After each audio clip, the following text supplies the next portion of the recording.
أهلا بيكم في نونا تشانل، والحلقة رقم 15 من مسلسل المداح الجزء الثالث. الحلقة النهاردة قوية جدا. تاج بتظهر على حقيقتها وبتتقابل مع عماد، وفي نفس الوقت صابر بيقدر يعرف إن زين له علاقة برحاب هو وأحلام. بتبدأ الحلقة على إن في شخص حسن عايز يبيع له يعني يشتري منه البيت، لكن هو بيفضل يرفض ويقول له تاريخ البيت وانا اتولدت فيه، وبيعترض جدا طبعا حسن على الكلام دوت، وبيقول له تاريخ ايه وانت ايه اللي بتقوله دوت. فبيعرض عليه 200,000، لكن طبعا الراجل ما بيوافقش. فبيقول له طيب علشان خط التاريخ اللي انت بتتكلم عليه ده، وبيفضل طبعا يتريق عليه، انا هخليهولك 400,000 جنيه. لكن هو بيرفض وبيضطر يسيبه ويمشي. فبيضحك بقى الراجل وبيقول له ليه هو علي انا يا حسن؟ طبعا هو عارف الموضوع هيبقى فيه ايه. في الوقت ده صابر قرر يروح لتاج ويرجع ليها مرة تانية علشان يتكلم معاها شوية، وبيبص تلاقيها فعلا موجودة مع ناس بتتفق معاهم على شغل، وبتقول له الشغل دوت حوالي 100,000 جنيه تدفعهم لي بقى وانا اخرج معاك. وطبعا بيكون على سبيل الهزار، لكن صابر ما بيضحكش، فبتقول له طيب خلاص، انا دي 5 دقايق بالظبط أكون معاك. في الوقت ده أيمن طبعا بيتكلم مع بنت الأمير دارين، وبيفضل يتكلم معاها بيقول لها أنا مبسوط جدا إنك انتي حابة ترجعي لباباكي. قالت له لأ، أنا طول الوقت كنت حاسة إن ممكن يبقى فيه لغة حوار بينا، وأنا فعلا زعلانة إن هو دلوقتي مش موجود معانا. في الوقت ده بتطلع تاج مع صابر وبتفضل تتكلم معاه، وتقول له يعني انت كنت حتى دايما تتكلم وتقول كلمة بطلت تقولها. فبيضحك ويقول مدد يا رب. تفضل تقول انت فيك حاجات كتير يا بقى، يعني يا ريت يا بخت الموجودين معاك. لكن هو بيقول لها هو فين الموجودين معايا، وبيبقى زعلان. طبعا يقصد مراته وبنته ومامته. في الوقت ده طبعا حسن بيروح علشان يكلم هايم ويقول على اللي حصل من الراجل. فبيتعصب هايم جدا وبيقول له لا، انا ما بيعجبنيش شغل الصعبانيات ديت، والمفترض انت كنت خلصت معاه.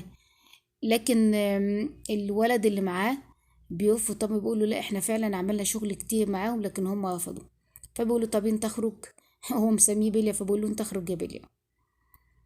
بيجي طبعا سليم، بيجي سالم علشان يروح لحمزة هو وبنته. بيقول له هو ايه اللي حصل؟ بيسمع طبعا صوت أمينة بتصرخ فوق. فبيقول له طب لو سمحت قول لي فين المفتاح؟ فبيقول لها في الباب من بره. فبتطلع على طول جري بنت خالها وبتحضنها وبتقول لها ما تخافيش احنا معاكي. سالم بيبقى زعلان جدا ومتأثر، بيقول برضه ينفع الكلام دوت يعني يا حمزة؟ بيقول له لا انا مستحيل اسيبها تطلع. لكن هي بتفضل بقى تقول له لا يا خالي الله يخليك خدني معاك، والله ما هعمل اي حاجة ومش هخرج من البيت تاني. وبتفضل تترجى فيهم، لكن حمزة بيرفض الموضوع ده. وبالتالي سالم بيقوله خلاص انا هسيبها معاك، وانت وعدني وعد رجالة انك انت ما تأذيهاش وتخليك دايما موجود معاها وما تحبسهاش.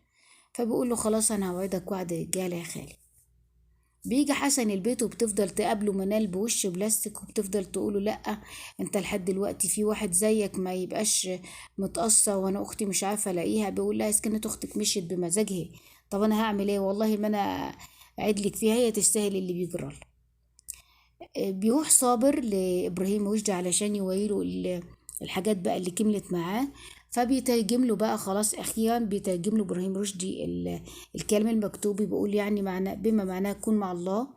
فبيقول له رقم 11، بيقول له رقم 11 ده ليه رمز تاني معناها البداية. بيجي صابر علشان يتكلم مع احلام ويقول لها طب اقري لي بقى الفنجان ده، ما تقريش فنجاني. بتقول انا ما بعرفش اقرا فنجاني يا حسن. بقول لها انا شفتك انتي وحاب وانتي اللي خدتيها. فبتقول له يعني انت شفتني وانا حاب ما عرفتش احنا فين؟ بقول لها والله انا ما هسكت لك يا احلام، وهعرف كل حاجه. فلما طبعا بيشوفوا حسن بيفضل يتودود مع مراته، بيقول طب انتوا بتوشوشوا بعض وتقولوا ايه؟ وبتيجي كمان منال تقول لها هو انتي تعرفي حاجة؟ لكن هي بتبخ فيهم كلهم، متقدرش تتكلم معاهم. وفي الوقت ده بيفضل حسن يقول يعني انا اتجوزت التانية عشان تعدل الاولى. الاولى عوجت التانية. فبتسيبه طبعا منال وبتروح مكان تاني. حسن بيروح لصابر ويفضل يقوله لا انت ضيعت مراتك، مالكش دعوه بمراتي. بيقول روح يا حسن ربنا يهديك. بيقول له طب وانت عرفت منين الكلام ده؟ بيقول له ما انا جاني الالهام زيك برضه.